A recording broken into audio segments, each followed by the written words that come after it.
Hey everybody, and welcome to my N5 series on the Roland SP404 mk2, where I cover a topic in about 5 minutes. I'm going to keep the terminal window open and record a few more of these videos, just for folks that might be curious or interested how things are going. I do have a link in the description for the GitHub repo where I'm posting all this stuff.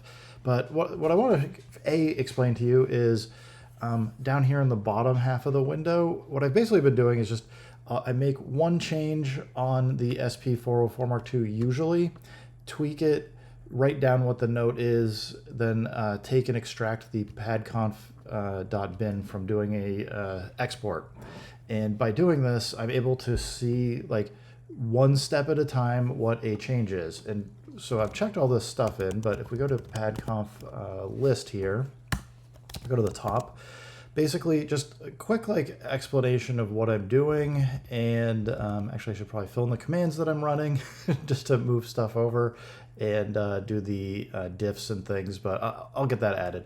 But effectively, once you have two files, if you've just made one change, you can usually go through and figure out what the binary change is. So for the PADCONF, a lot of my expectation has been for PADCONF.BIN that when you make like a change to just change like an envelope value for like the attack, hold, or decay, that it would just be a 1 byte change. What I've found is a lot of the records that are in this file happen to be actually 32 bits, so it's 4 bytes. Yeah, just trying to go through and take notes and put in like what I think is going on as I've just been slowly kind of processing through the file. And I've done a whole bunch. I've gotten, I'd say, 32,000-ish bytes out of the 52,000 figured out.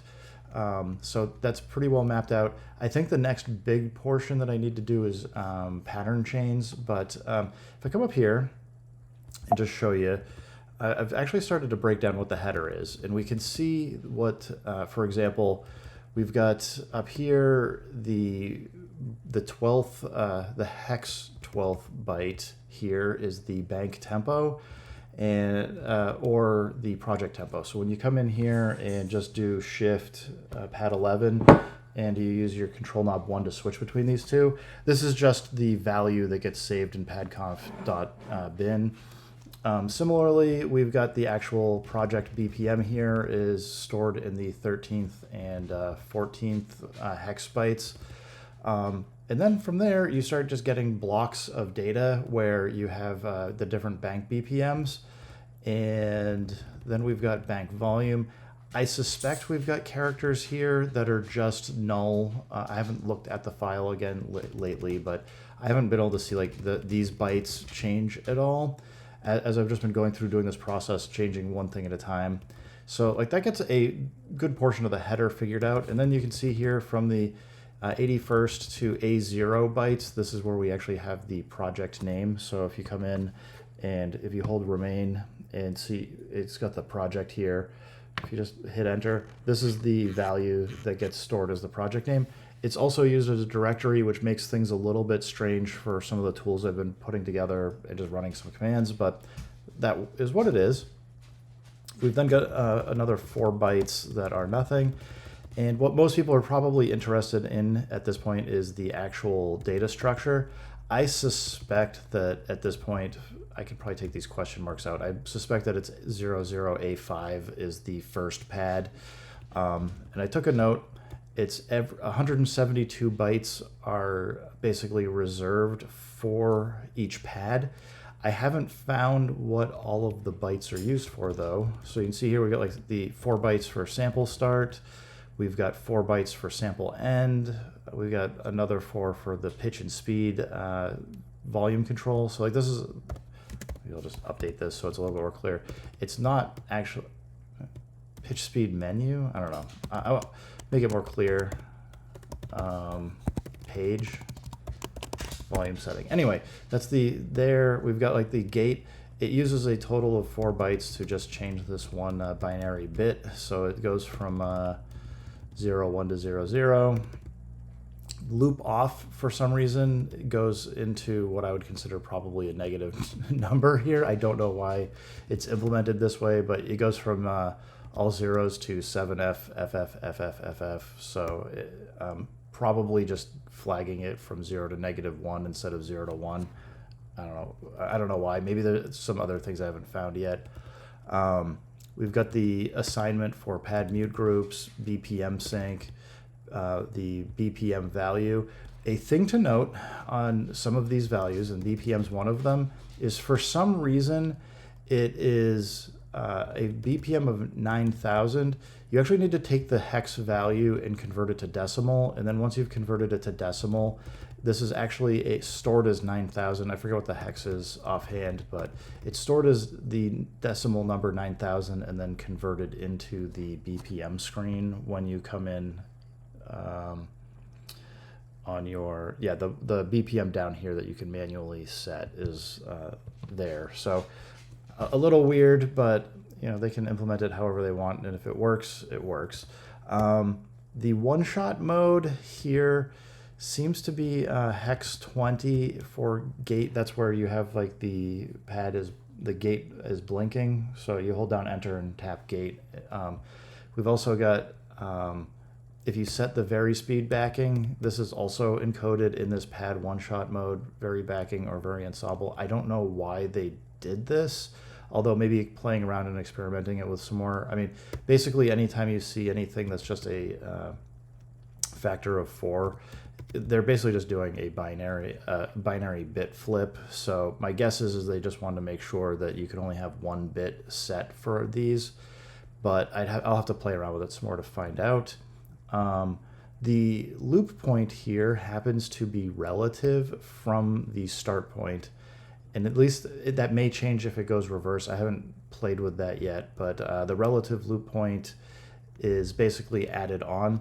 And a thing to know about all of the start, loop, and endpoints, and I've taken this note here, is that after certain thresholds of value, so after you go over a certain amount, you add 512, and then after that you add 872. I don't understand why this is done. It may have something to do with the sample format or the .smp format having some extra header information in it or something. I'm not sure, but I haven't played around with that enough to understand what might cause that to happen. But just a note, if anybody does want to come play around. The pitch setting is in these bytes 00D5 to 0D8, fine. So if you're in pitch and speed, if you hold down shift, you've got both fine, semitone and fine. So you can come in and do some pretty interesting things, I think, by just setting these. Loop mode, whether loop is on or ping pong is on. The speed, so that's your speed value over here. So this is why you can change your pitch and speed separately as long as you're not in vinyl mode. And yeah, you have to have vinyl off for this to work here. We've got the pan setting, so if you hold shift, a lot of these are under pitch and speed, but yeah, pan setting. Pad link was one that I'd forgotten about, and the pad mutes as well until later in trying to look through stuff. But the pad link gets you so that if you play one pad, it'll play another one. I haven't tested if this allows us to set more than 16 either pad or mutes. I probably will play around with that. Anything I have twiddled and changed, though, it seems like Roland's done a pretty good job scrubbing and testing to make sure data comes in appropriately and correctly. So if anybody wants to play with that, I'd say go ahead. There's some fun things you can do. We got bus routing. Then we've got the attack, hold, release parameters. I haven't tested the value range for some of this stuff yet, but I'll get around to it. Beyond that, the sample name for pad 1 is way out there, 6C20. And then we get pad mark locations start in the 7B25 for pad 1. So again, this gets us at least 2/3 of the file figured out what it is. I suspect that there's other data in here that either I just haven't thought to look for or find out, or I haven't changed some of the settings. As I know one of them is going to be pattern chains, so I'll go poke at that sometime in the next day or two and get a video out on that. But I just want to get you guys, anybody that's interested, there's a lot of data around what the sample settings are in this file, and we could write some tools if we want to. I've done like a couple dummy tools for just changing the BPM on different values, but yeah, it should be possible to do bulk edits of things, and if we start figuring out and mapping out what other values are, like the .smp file, we may be able to do some offline processing to do better, like beat detection, BPM detection, maybe note detection to get everything set to C or whatever. So I think there's some interesting applications of doing this. Otherwise, I'm just kind of doing this for fun and trying to break the SP404 mk2 down and maybe see if there's anything interesting we can add for some tools that don't exist already. Anyway, if you're interested, come check it out. Drop questions in the comments. I'm happy. If you get some suggestions or anything, folks that want to contribute or just poke around, test things, could use any help that folks are interested in. Hang out, come over to the Discord, just chatting about this stuff right now, and probably do it for a few more days and then kind of get back to the regular old messing around with stuff. So thanks everybody for stopping by. Keep making music, keep having fun. Remember, if it sounds good, it is good. And peace.